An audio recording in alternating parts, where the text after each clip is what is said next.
For Donald Trump and the MAGAs in Congress, this is not about fighting crime or about public safety. This is about sowing fear and intimidation and division among Americans.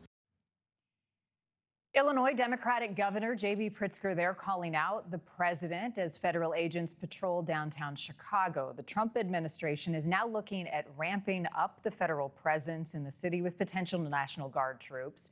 NewsNation's Mills Hayes joining us from an ICE detention center in suburban Chicago with more details on this. Mills, the idea has been looming for weeks now. Is a troop deployment actually happening? Hi, Marni. Governor Pritzker says that DHS has sent a memo to the Department of War requesting 100 military troops to be sent to the city of Chicago to protect ICE facilities like this one and also ICE personnel. The Pentagon even confirming to NewsNation that they have received a request for assistance to safeguard federal personnel property and functions in the state of Illinois. Now, this comes after a weekend of protests outside of this Broadview facility where it resulted in agents deploying pepper balls and tear gas. Border Patrol Commander-at-Large Gregory Bovino says agents will protect people's First Amendment rights to protest, but if they endanger his agents, they will face the consequences. 5 of the 11 protesters arrested Saturday outside of Broadview have been federally charged. 1 man threatened to kill Border Patrol agents. 2 were carrying loaded handguns, although they had carry permits. The lawyer speaking out for the couple after ICE posted them on X, calling them armed rioters.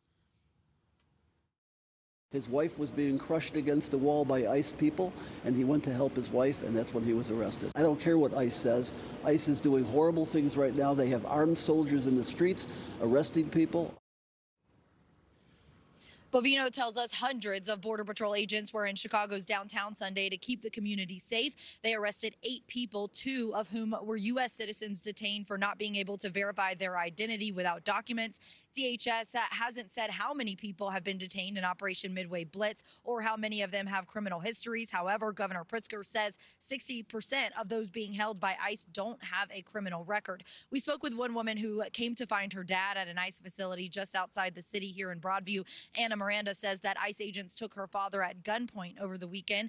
This exclusive video from the operation shows the moment that the arrest happened. DHS says that they're targeting the worst of the worst, but Miranda says that despite being undocumented, her dad follows the law to a T.